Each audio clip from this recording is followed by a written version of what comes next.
Shalom saudara-saudara, berbicara tentang kasih, hal yang sangat penting di dalam kehidupan kita. Saudara yang terkasih, kalau kita berbicara tentang kasih di dalam hidup kita sering berkata, siapa yang harus kita kasihi? Siapa yang harus saya sayangi di dalam kehidupan saya? Oh, saya harus mengasihi saudara saya harus mengasihi keluarga saya, atau saya harus mengasihi saudara seiman saya. Saudaraku yang terkasih dalam Tuhan, ketika engkau berbicara tentang mengasihi, maka firman Tuhan juga mengingatkan kepada kita bahwa setiap kita harus mengasihi sesama kita. Tetapi saudara, banyak di antara kita yang tidak mengerti siapa itu sesama kita. Nah, ketika Tuhan Yesus memberikan perumpamaan tentang orang Samaria yang baik hati, seorang yang datang mencobai Tuhan Yesus, dia berkata, dia mengatakan, "Guru, apa yang harus kuperbuat untuk memperoleh hidup yang kekal?" Ini berbicara tentang apa yang harus saya lakukan untuk mendapatkan hidup yang kekal atau mahkota kehidupan. Dan dikatakan Tuhan Yesus datang berkata kepada dia, "Kasihilah Tuhan Allahmu dengan segenap hatimu, dengan segenap jiwamu, dan dengan segenap kekuatanmu, dan dengan segenap akal budimu, dan kasihilah sesamamu manusia seperti dirimu sendiri."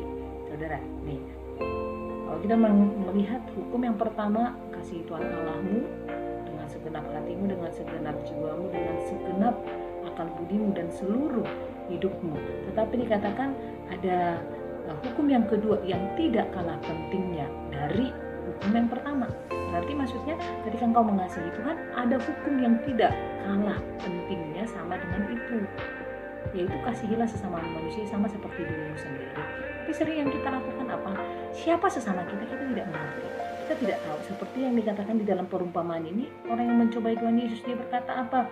Siapakah sesamaku? Manusia. Siapakah sesamaku? Dan Tuhan Yesus berkata, dia memberikan perumpamaan seorang Samaria yang baik hati ketika melihat ada orang yang datang turun dari Yeriko, ia jatuh, dia dirampok, dia habis-habisan di situ. Tetapi dikatakan ketika ada banyak orang yang lewat, ada imam, ada dikatakan orang Lewi.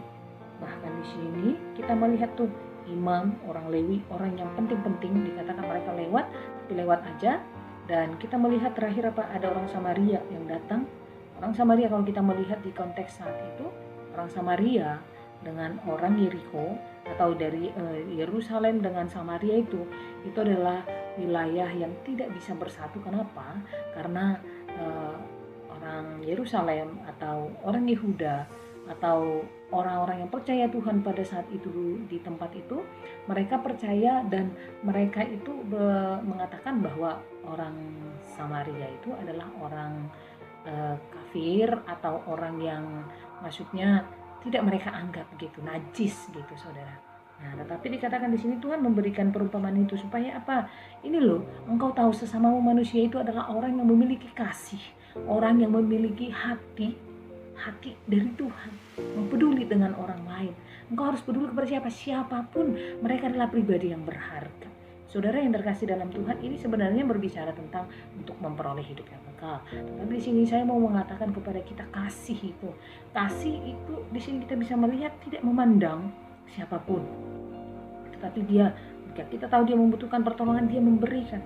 Dan itulah bukti di dalam kehidupan anak-anak Tuhan. Saudara, engkau sebagai anak Tuhan yang berkata bahwa engkau percaya kepada Tuhan, engkau anak Tuhan. Bagaimana? Apakah engkau sudah mengerti? Apakah saya sudah mengerti siapa sesamaku? Apa yang harus saya lakukan? Hukum yang pertama, kasihilah Tuhan Allahmu. Nah, hukum yang kedua, yang tidak kalah penting, yang tidak kalah manfaatnya berfaedah atau sangat bermanfaat di dalam kehidupan kita dari situ, tidak kalah penting dari mengasihi Allah, tapi katakan kasihilah sesama manusia seperti dirimu sendiri, saudara. Bukan seperti diri orang ya, seperti dirimu sendiri. Kalau kita mengasihi diri kita seperti apa sih? Berarti kita biasanya pasti merawat diri kita dengan baik, kita memperhatikan dengan baik, bahkan kita juga pokoknya memberikan yang terbaik untuk kita, kepentingan kita bersama.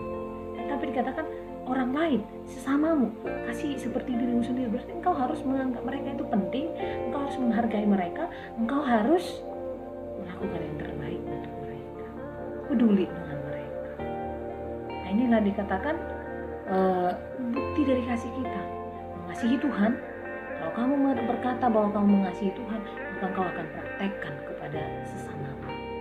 Saudaraku, mari kita bersama-sama mempraktekkan kasih ini, kasih yang tidak ada memandang bulu, tetapi sungguh-sungguh kasih yang menjadi berkat.